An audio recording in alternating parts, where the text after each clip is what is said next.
Aldi dulu, kata Aldi, dia ingin menjadi anak yang pintar. Aldi ya, Aldi menjadi anak yang pintar. Kemudian Zahwan, saya ingin menjadi sosok yang pintar, rajin, disiplin dan baik. Kemudian ada lagi Zahri, saya mau menjadi sosok yang pintar, rajin dan disiplin. Kemudian Adra, saya ingin menjadi anak yang baik. Abil, saya mau menjadi anak yang pintar dan jujur. Kemudian Rafa, saya mau menjadi anak yang pintar dan baik. Semua yang anak ibu sebutkan tadi, di dalamnya terkandung nilai-nilai kebaikan. Kan ya nak? Nilai kebaikan atau nilai kebajikan. Paham ya nak? Semuanya berhubungan nilai-nilai kebajikan universal. Nah sekarang, anak ibu maunya kelas kita ini seperti apa? Misalnya, tidak ada yang beli, misalnya kan? Tidak buang sampah sembarangan. Nah sekarang pertanyaan ibu, anak ibu maunya kelas kita seperti apa? Silakan jawab di kertasnya ya. Silakan jawab. Di bawahnya saja ya. Di bawahnya apa? Sayang.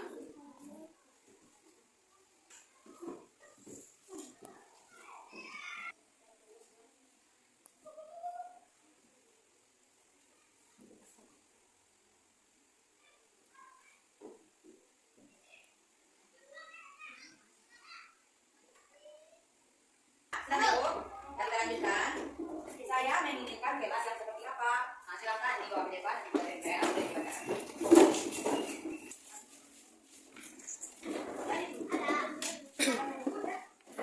Jadi aku ke atas ya. Kan kalau jaga bersih ya kan? Kalau mau bersih berarti jangan bawa apa? Sembarangan. Jadi dia berarti kelas yang bersih dulu ya. Ini deh tanahnya kelas yang bersih. Saya menghadi ya, Adi mengingat kelas yang bersih dan tidak ada membeli. Tidak boleh membeli ya kan? Ya berarti menjaga keamanan kelas itu artinya kalimat positifnya ya. Jadi kalimat negatif ini kita ganti dengan kalimat positif ya. Apa lagi? Saya mengingat kelas yang bersih dan rukun. Saya akan menjaga kelas dengan baik. Saya mengingat kelas yang rapi, bersih dan keren. Kalau keren gimana? Kelas jadi keren. Gimana kelasnya? Oh, pada biasa, ruangan begitu ya kan? Berarti kelas yang keren juga ya. Dan apa katanya keren? Saya ingin kelas yang tenang. Tenang sama juga dengan menjaga keamanan tadi ya kan? Ya makanya bisa tenang. Saya menginginkan kelas yang tidak ada perundungan, tidak berkata kasar, tidak ada yang bertengkar, dan saling menyayangi. Berarti kita ubah jadi kalimatnya itu menjaga keamanan ya kan? Dan kenyamanan itu apa? Bisa lebih nyaman. Saya menginginkan kelas yang tenang, paham apa yang disuruh guru. Apalagi nih, yang jauh dari perundungan. Dan lain-lain semuanya, ini kesimpulan dari anak ibu tadi. Anak ibu menginginkan kelas yang bersih, aman, keren dan nyaman. Apa satu lagi apa tadi? Apa tadi bu? Patuh apa yang disuruh guru berarti mengerti ya kan? Mengerti dengan tugas ya kan? Ya. Nah, sekarang kita buat jadi kalimatnya nak. Coba kalimatnya ya. Bersih apa kata-kata kita untuk kesepakatan kelas? Menjaga kebersihan kelas. Satu ya. Menjaga kebersihan kelas.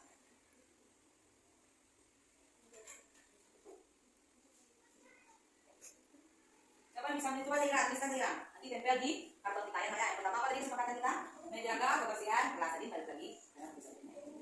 Kemudian lagi menjaga keamanan kelas.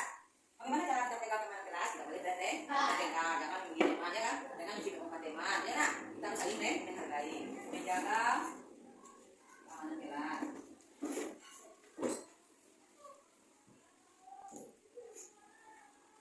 Apa lagi nomor 3? Kata-katanya keren. Membuat kelas keren dengan apa? Supaya kelas dengan hiasannya bagus. Satu aja saya ya. Kemudian selanjutnya siapa yang mau menulis? Yang nomor 2 teman. Ada yang nomor 3 ya.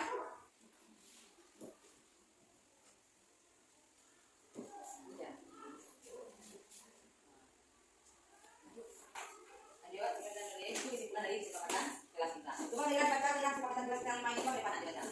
Pertama, kan PPL dan ya. PPL juga. Nah, kita hitam, atur. Satu hitam, ya.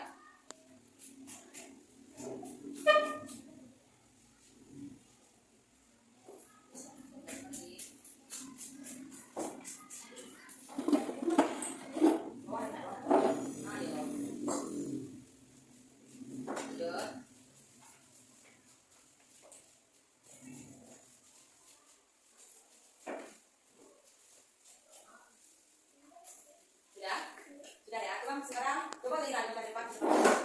Yang lain semua enak ya. 1. Menjaga kebersihan kelas. 2. Menjaga keamanan kelas. 3. Membuat kelas keren dengan hiasan kelas.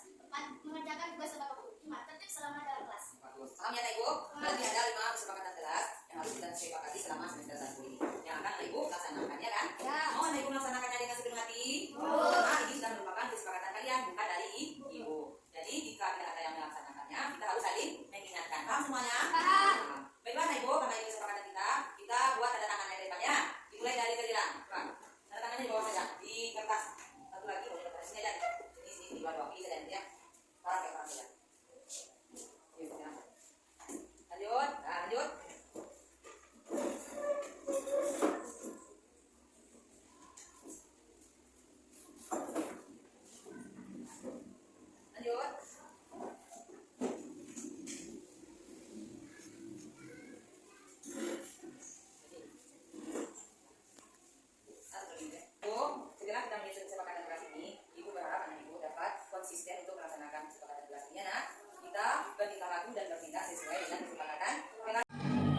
Bismillahirrahmanirrahim. Assalamualaikum warahmatullahi wabarakatuh. Alhamdulillahirrahmanirrahim. Wassalatu wassalamu ala asyrafil anbiya'i wal mursalin wa ala alihi wa sahbihi rasulillah ajma'in.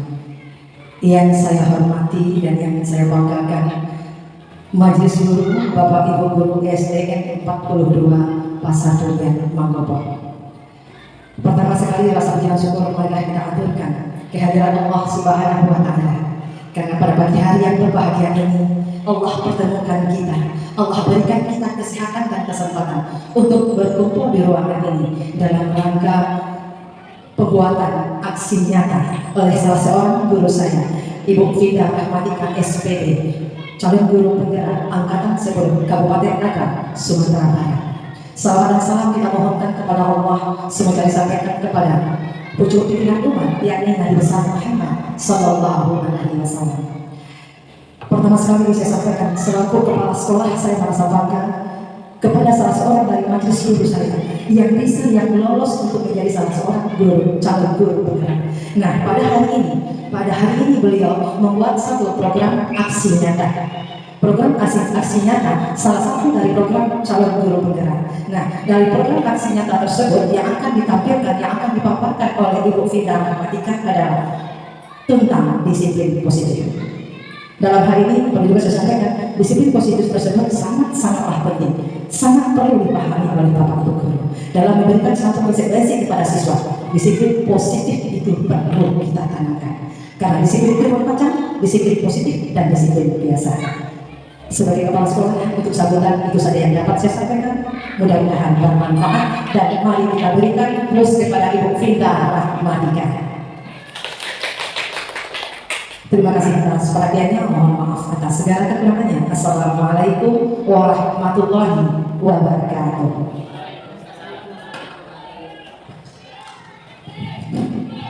Assalamualaikum warahmatullahi wabarakatuh.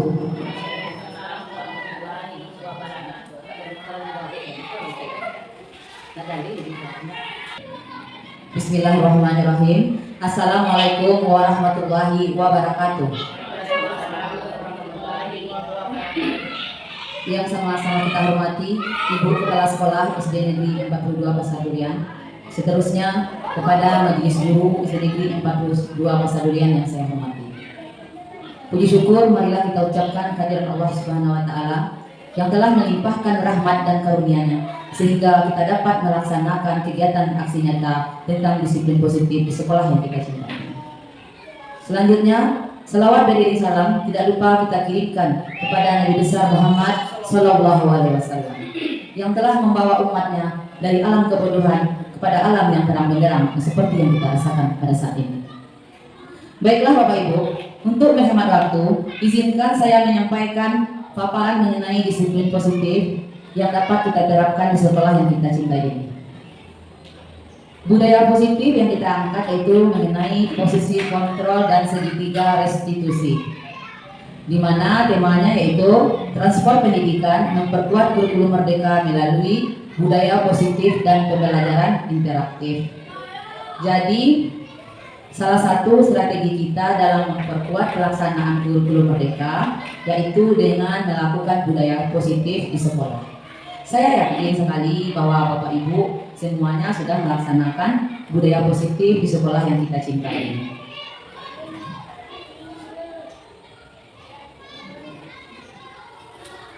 Nah Bapak Ibu, menurut Bapak Ibu apa itu disiplin? Setiap hari kita berkata disiplin ya Bapak Ibu ya. Coba ada rekan yang ingin menjelaskan ke depan, apa sih menurut disiplin yang ringan artinya yang biasa kita laksanakan di sekolah kita? Silakan Ibu Mai. Ke depan ya Bu.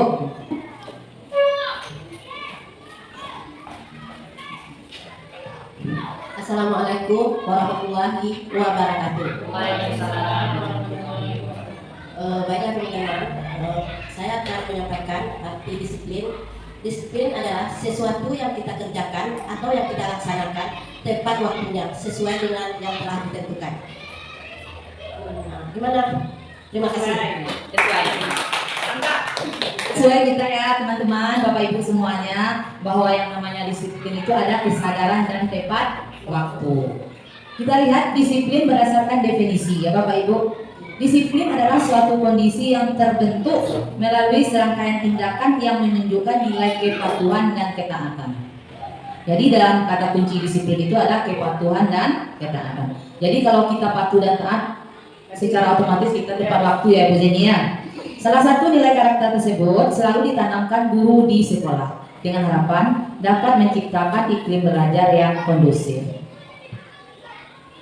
Berdasarkan teori kontrol, Dr. William Glaser, Gosen, menyimpulkan 5 posisi kontrol yang dapat diterapkan guru untuk menciptakan budaya disiplin di sekolah. Jadi dalam 5 posisi kontrol ini Bapak Ibu sudah kita laksanakan.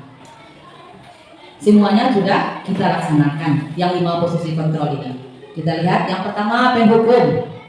Nah ini jenis posisi kontrol penghukum yang kita laksanakan untuk menciptakan disiplin dalam diri anak. Posisi kontrol penghukum masih diterapkan oleh beberapa guru. Dan anggapan hukuman mempercepat penyelesaian masalah, mungkin karena di sana ada efek jera ya kan Bapak Ibu. Kalau dengan ada hukuman, otomatis anak takut untuk mengulang kembali jika dia melakukan pelanggaran disiplin ya kan. Seorang penghukum biasanya melontarkan pertanyaan-pertanyaan yang menyakiti, disertai gestur tubuh yang menghardik dan mata yang melotot. Mungkin saya sendiri mungkin juga pernah melakukannya. Tapi kita akan melihat lagi posisi kontrol yang lainnya. Dampak posisi kontrol tersebut, murid akan mendendam, memberontak dan menyalahkan orang lain. Dampak lebih buruknya, murid akan mengalami keterpurukan mental seperti lunturnya rasa percaya diri dan kesedihan yang berlanjutan.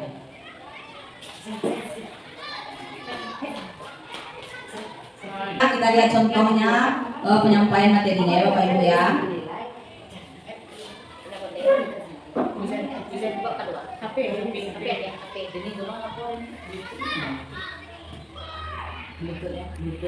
Sekali aja menjadi murid yang baik. Ini terakhir ya, Pak Guru peringatkan. Kalau kamu sekali lagi membuat kacau, kamu akan Bapak keluarkan dari kelas. Mendengar perkataan Pak Tejo, Adi terdiam dan mundur, tak berkata dia sepatah pun. Setelah Pak Tejo kembali ke depan kelas, Adi terlihat mencoret-coret bukunya dengan gerak, wajahnya memerah.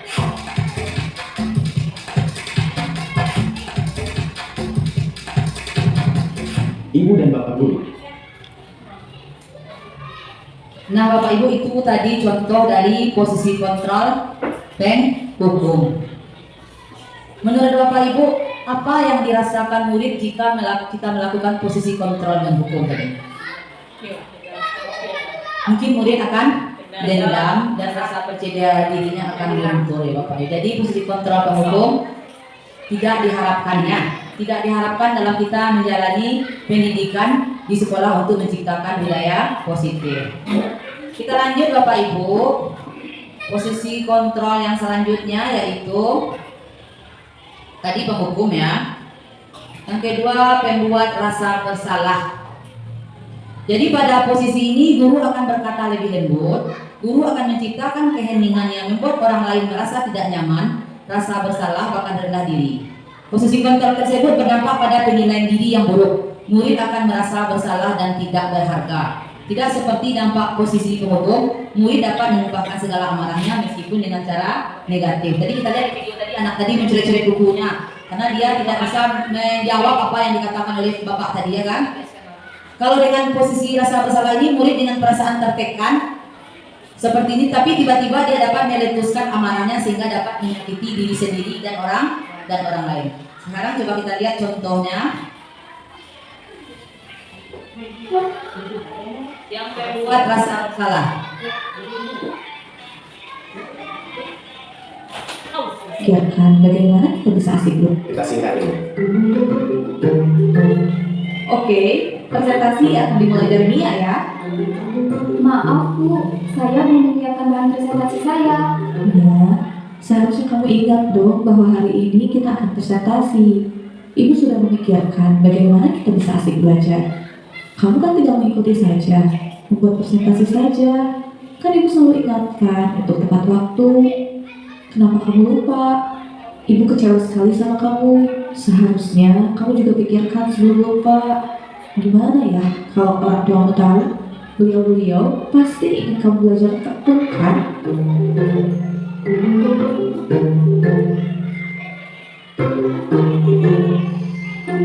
Agam, ibu kecewa sekali. Ini kan tanaman sudah kita siram dan rawat bersama-sama. Kenapa kamu cabut? Teman-teman sudah susah-susah membawa botol. Kita menanam dari dia masih bibit kecil sekali. Sekarang kamu coba begitu saja. Ibu sedih sekali.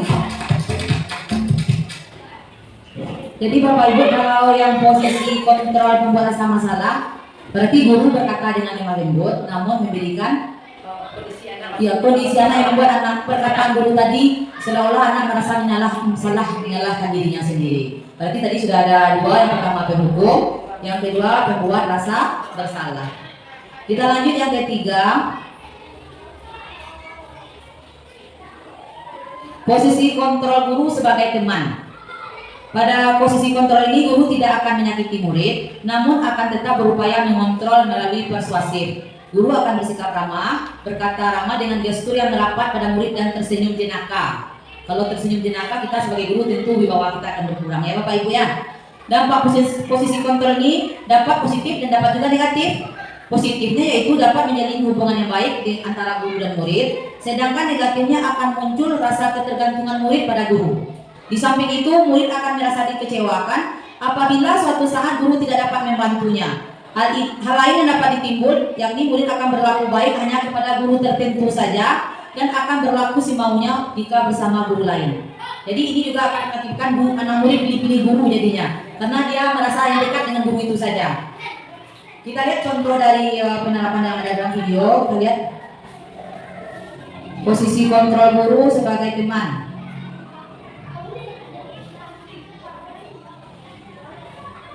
Peserta? Respon yang diberikan Pak Burhan akan membuat Tadi malam nih. Ibu dan Bapak Guru juga akan belajar dampak apa yang dapat terjadi pada anak dalam penerapan posisi kontrol ini. Agar lebih jelas seperti apa posisi kontrol teman, mari kita simak kisah berikut ini. Farid, kamu kenapa terlambat? Maaf Pak, tadi telat bangun. Kamu ini tadi malam tidur jam berapa? Jam 12 Pak. Ngapain aja kamu sampai jam 12? Udah, besok jangan diulang lagi ya. Janji ya. Sekarang duduk dulu sana. Nanti biar lo bantu, biar kamu bisa masuk kelas. Siap Pak, terima kasih. Jadi dari video tadi kan dapat kita simpulkan Bapak Ibu bahwa percakapan antara guru dengan murid terlihat sangat akrab, ya kan? Jadi di sini bisa juga terjadi ketergantungan dari murid terhadap gurunya. Iya, jadi gurunya di sini kalau dari segi kewibawaannya sedikit berkurang. Kita lanjut yang keempat tadi. Tadi ada 5 posisi kontrol. Yang keempat itu guru yang berposisi sebagai pemantau atau mengawasi. Ketika mengawasi, guru bertanggung jawab atas perilaku murid-murid yang diawasi. Posisi memantau berdasarkan peraturan dan konsekuensi dengan menggunakan sanksi. Guru dapat memisahkan hubungan pribadi dengan murid. Posisi tersebut berawal dari stimulus respon yang menunjukkan tanggung jawab guru dalam mengontrol murid. Seorang pemantau sangat mengandalkan penghitungan catatan yang data sebagai bukti atas perilaku seseorang. Akibatnya dari posisi kontrol ini, murid memahami sanksi yang harus dijalankan karena melanggar tata tertib peraturan sekolah. Misalnya jika anak terlambat, anak tahu sanksinya seperti yang pernah kita laksanakan, pertama bersihkan WC misalnya, atau memungut sampah di halaman sekolah. Itu berarti posisi kita sebagai pemantau, ya Bapak Ibu ya. Karena semuanya saya yakin kita pernah melaksanakan semua posisi kontrol ini.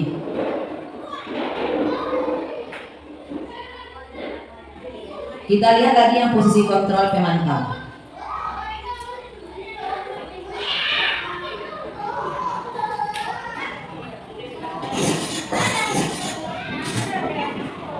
Salam dan bahagia Ibu dan Bapak Guru. Selamat datang kembali di modul 5 posisi kontrol guru. Apakah sampai di tahap ini, Ibu dan Bapak Guru sudah lebih mengenal diri sendiri dan posisi kontrol yang sering dilakukan di kelas? Kali ini kita akan mengeksplorasi posisi kontrol guru setingkat di atas posisi guru sebagai teman, yaitu sebagai pemantau. Agar lebih jelas, mari kita simak kisah berikut.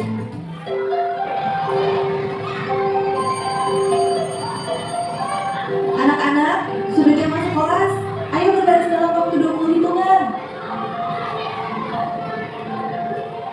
Bagus sih Pak, kamu berbaris tertib dan kukunya bersih. Kamu bisa dapat 3 bintang. Kenzi, bagaimana peraturan mengenai kebersihan kuku? Harus pendek dan bersih. Lalu bagaimana dengan kuku Kenzi? Kotor butian. Benar. Sekarang Kenzi pergi ke papan bintang dan ambil 2 bintang Kenzi. Simpan di meja ibu.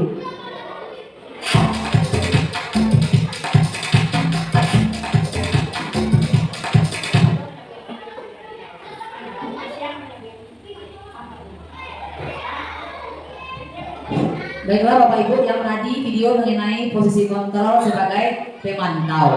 Dalam video tadi kita lihat Kenzi dengan ibu gurunya ada konsekuensi ya Bapak Ibu ya. Karena Kenzi kukunya kotor, maka dia harus mengambil bintang yang telah diperolehnya dan dinyimpannya dinaruhnya di meja ibu guru. Jadi dalam posisi memantau ini kita lihat adanya konsekuensi dengan pemantauan dari guru dari kesepakatan yang telah dilakukan. Selanjutnya yang kelima, tadi yang pertama penghukum.